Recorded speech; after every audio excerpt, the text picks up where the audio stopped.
we look at type assertions, sometimes we will end up in a situation where we will know more about a value than TypeScript does.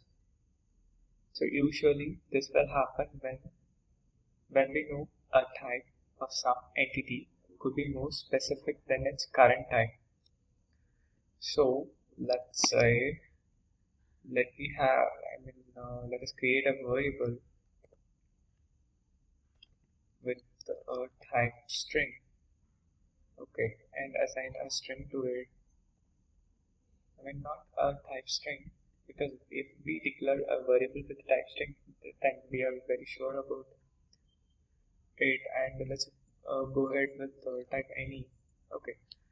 And in the runtime, in the specific use case or inside the specific condition or plan, you are very sure that you are going to handle the type number to it. Okay, let's say you have an expression, a dummy one, and there the type b can be, the variable b can be a number. So in that case, you can do, whatever you are going to do with that number, that code you can write here, and you can proceed with further. And similarly, when you know the same variable, which can be a string in some case, or in particular code block, then it can be a string, and you go ahead and write whatever you want to proceed with, checking the length or just adding the one more condition with it. If this is a string, then and exactly matches with the string, and go ahead and do something. And yeah, likewise.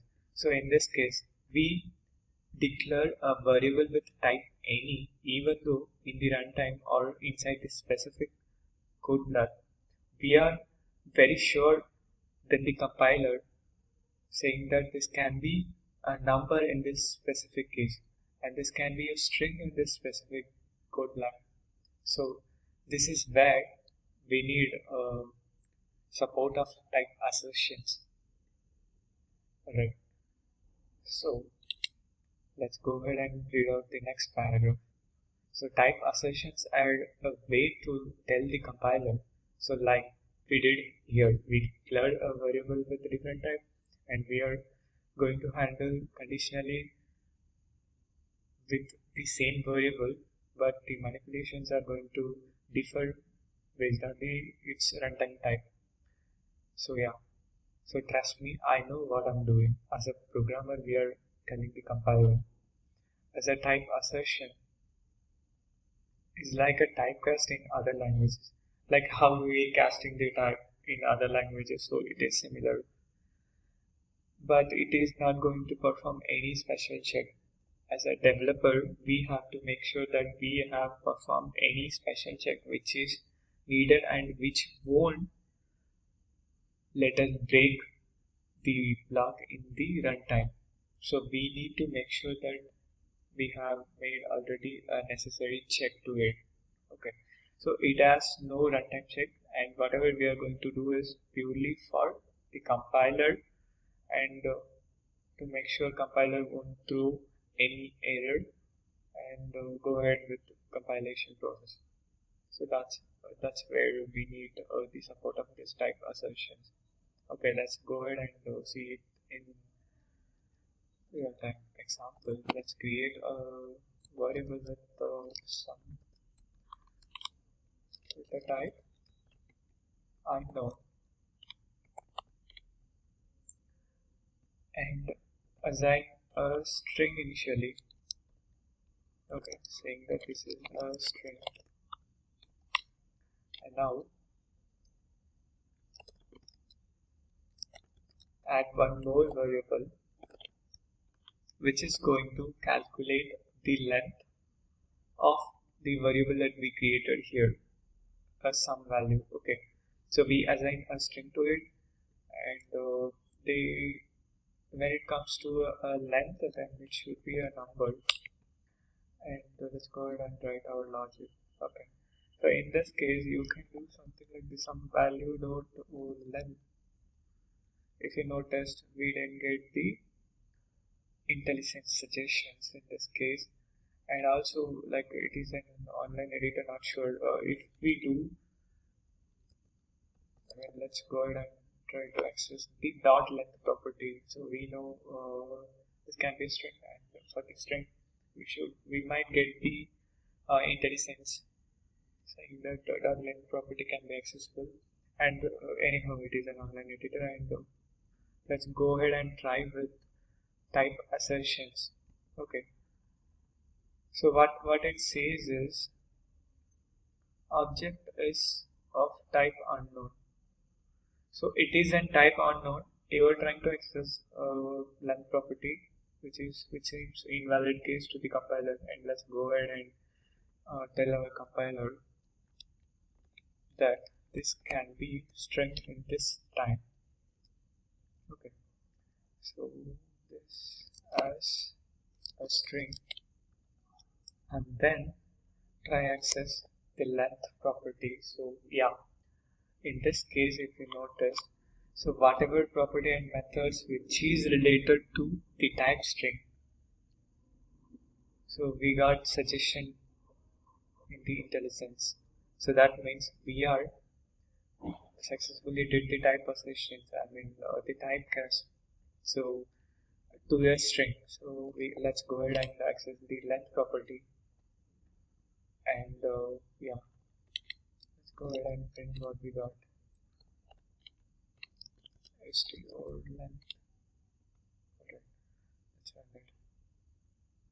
And in the long we got 16. Of course, the length of this is a string. The string length is 16.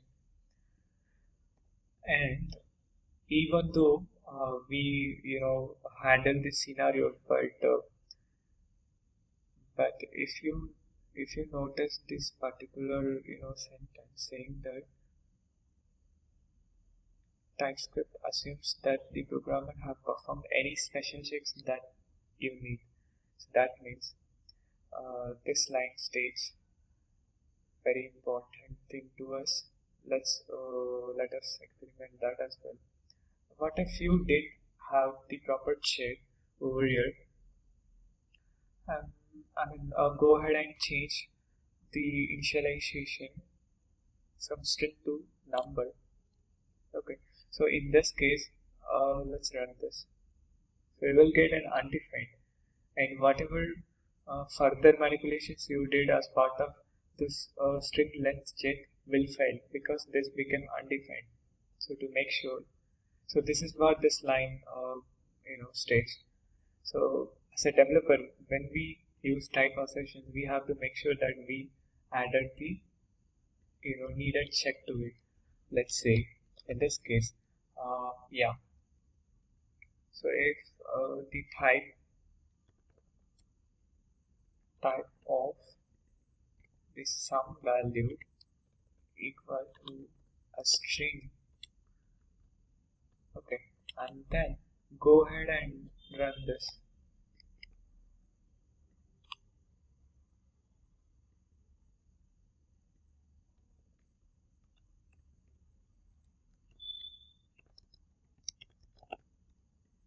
Okay, now run.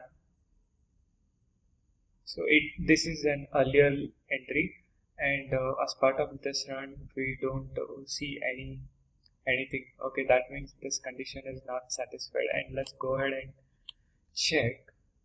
Let's go ahead and change the data initialization, saying that this is a string again, and then try run it. If you notice, this is type string, and the length is 16. So in this case, we don't, getting any possible runtime errors can be handled by adding the necessary check inside the, before executing any type assertion block. Let's go ahead and add one more condition so that you can understand in a better way. So type of some value, a number, okay, or okay, this only refers to maybe if I add this, and this can be again considered as a string, I believe. But let's go ahead and check this as well. Just try console.log and see what happens. So let's say this is type number, and then change this to number, and then try run type number. Yeah, so this is how it works. Again, whenever we do the type of check, and we can say that condition, and we compare the condition with the proper type, and again we can add one more check with type boolean, the type of some value equal to boolean. Okay, let's go ahead and check how it works. So in this case, type is boolean, and then try assign false as an initial, and try run. Of course, we got type boolean. So like this, whatever checks is needed. So those checks we have to make sure that we added before execute, because if you not have any needed check, then it will ultimately return undefined in the runtime. So after that undefined, if you do any further manipulation, that will break in runtime again. So this is the purpose of that. And yeah, so we have now I think we have understood most of the things, and we have two different methods of handling the type assertions. One we have seen, and another is one is as syntax, and second one is angle bracket syntax. So let's go ahead and create that as well. So let some value 2, and then some value 2. The type is again unknown, and then try and assign value to it. So this is a string, and then okay, let's go ahead and try access the length of it with the different syntax. Okay, in this case the syntax will be a bit different. Instead of using the as method, so here we are gonna take a look at how we can use one more method. So in this case, so this will enclose with angle brackets the actual type, and then the variable that you wanted to add the type assertion, and try access the length properties. So yeah, this is how it works. And in this case, we got an compiler error saying that JSX element implicitly has a type any, because no interface. I mean, this is something because here, if you notice in our config, we are just considering we have the JSX as a React.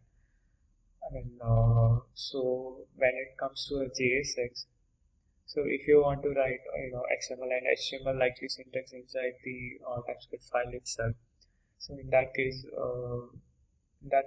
this can be confused by the compiler. So this can be a template or any element, HTML element. So that's why this confusion made, I mean this compiler error. So same thing, let's go ahead and show you in the some other online editor.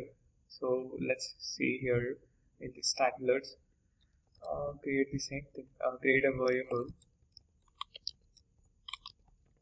and when it comes to stacklets, I have chosen only the TypeScript editor. So in that case, we do not have any JSX things here, so this will work here. So this is the variable with the type unknown, and I'm initializing this with a string. This is a string.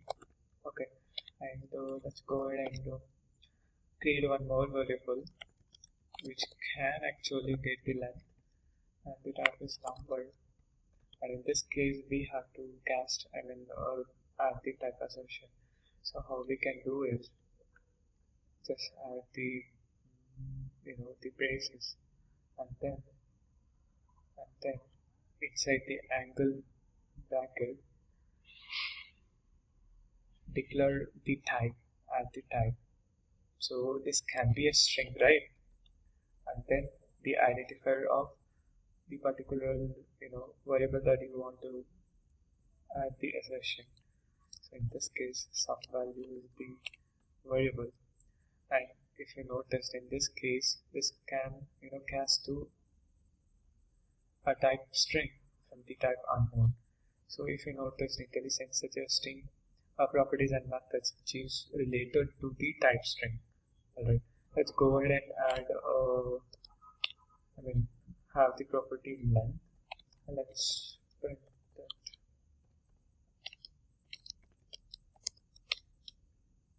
Okay, so if you noticed, the hard module, what hard refresh has been enabled, and so that's how it is auto compiled, and the result is shown here. So in this case, it is 16. So that means we casted that type unknown to the type string. And let's go ahead and change this variable initialization to the number, and this time you will end up with the value undefined. So that's how it works. Yeah. And let's go back to the script playground, and yeah, so what we looked at is the type assertions, and then two different ways of handling the type assertion. One is as syntax, and second one is angle bracket. And then if you notice here, the two samples are equivalent, but using one over other is mostly a choice. So that means it depends upon us as a developer choice. And however, using TypeScript with JSX, and if you have a concept like if you are building for in React, in that case you are going to end up with TypeScript with JSX combination. In that case, if you write anything inside the your code behind file which looks similar to the element, so in that case you will end up with compilation error. So to handle that, to handle this only, we have looked into the same that angle bracket type assertion in these tagments. Yeah. All right. See you in the next one.